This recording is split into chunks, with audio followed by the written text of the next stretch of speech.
Hello, this is the RPG Crawler, and it is time once again for Indie Game Friday, where each week I take a look back at the different independent role-playing game. This week I'm going to take a break from the RPG lights that I've been saddled with of late to look at a dungeon crawler from a few years back, Ruzar the Lifestone. Developed and published by Hammerglass Studio, Ruzar the Lifestone was released back in 2015, during a time when several of these first-person dungeon crawlers were hitting the market. Ruzar the Lifestone is a first-person, grid-based, real-time dungeon crawler in a style similar to Grimrock or Eye of the Beholder, but with only one character and a somewhat more limited interface. It plays similarly to the aforementioned games, albeit with some important differences, both because of the interface and the way things are handled, as well as the limitations of having only the one character to work with. In terms of plot, Ruzar follows the story of the Lifestone, an otherworldly artifact that was put into a labyrinth to conceal it. Ages ago, evil overran that labyrinth, and now someone wants to reclaim the stone and its powers. To that end, they hosted a series of gladiatorial games with the winner, you, decided to be the best candidate for the job, and so you were sent out in search of the labyrinth. Apparently, the quest can't be that important, however, because you're sent there without any clothes or weapon. I mean, really. Once you start a new game, you select a save spot to use for autosaves and quick saves, and then create a character.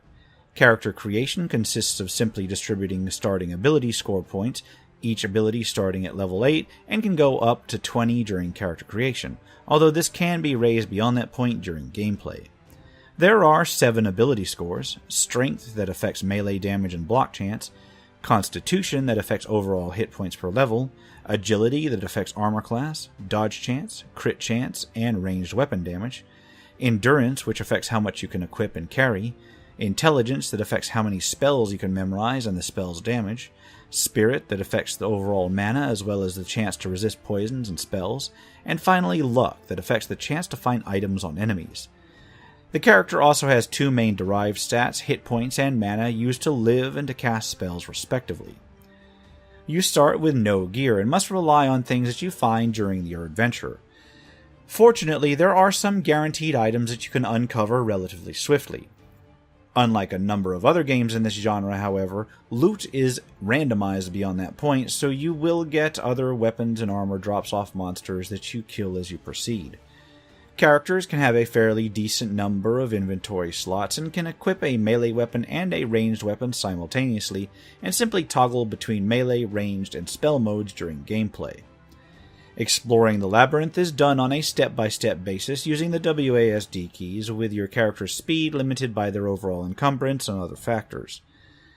Combat is in real time, and enemies maneuver through the labyrinth in a similar manner to the main character.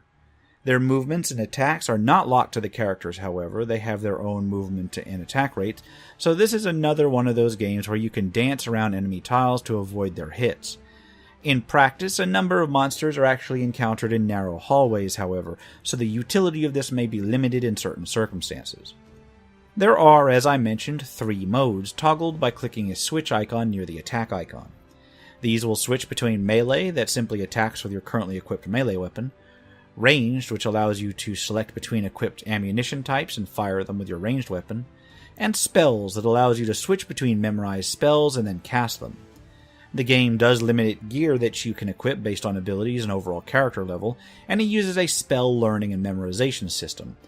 Spells are found in books in the labyrinth, which may then be learned on the spot, but may not be actually cast until you visit a binding stone and memorize them into one of your available slots, up to the number allowed by your intelligence.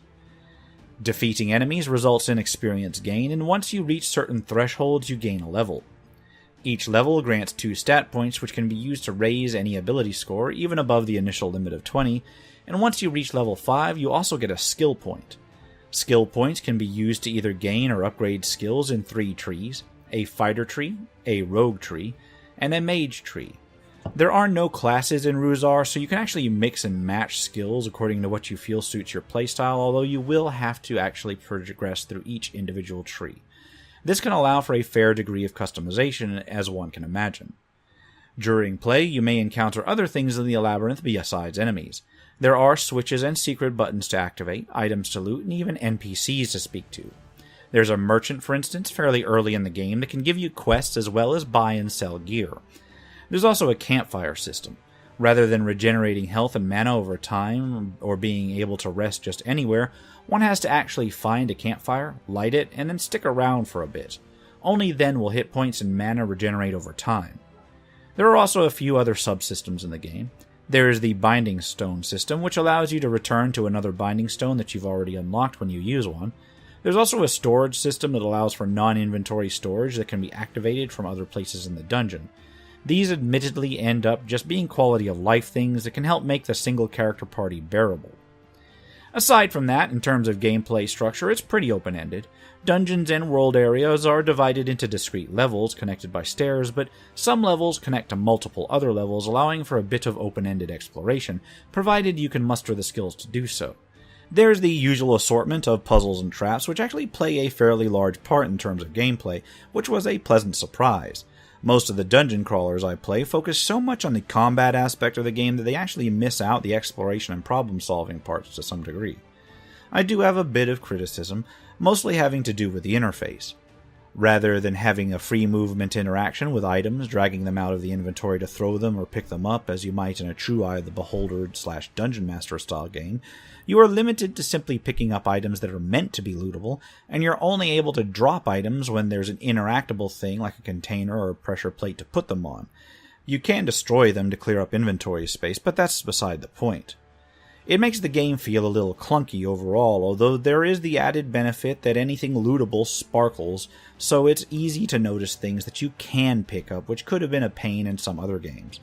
The menu system can take some getting used to, being mostly just different tabs on the same menu screen, and the fact that all of the combat and mode switching seems to be mouse-based by default means it can take some getting used to playing the game as well. However, these are mostly minor issues all in all. I've also heard that the game is quite short, with some people saying they could finish it in about 20 hours. I personally didn't play it quite long enough to really get into that, but I can see where their point is, because I did get quite a bit of exploration done in the relatively brief couple hours that I played, so you might want to consider that if you're at all interested. Graphically, the game does remind me very much of Legend of Grimrock, almost too much in certain instances, but that may not be a bad thing. I happen to like that aesthetic, but I know some people don't. The music is pretty solid as well, although not spectacular. The sound effects can get a little bit annoying after a while, especially the grunt when you run into a wall, but all in all, it's a pretty solid entry on those fronts. Ruzar the Lifestone is a solid little dungeon crawler in the Eye of the Beholder / Grimrock styling, with just enough different to set it apart, while still staying otherwise true to the genre's tropes.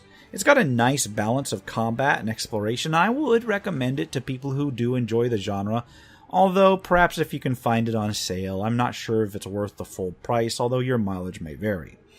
And I think I'm going to leave it at that. As always, I'm going to leave a link to where you can buy it in the description below. For now, this has been the RPG Crawler with Indie Game Friday Ruzar the Lifestone. If you like what you've seen, remember to leave a like, comment if you got any feedback, and subscribe for more RPG content, both tabletop and computer. Until next time, take care and goodbye.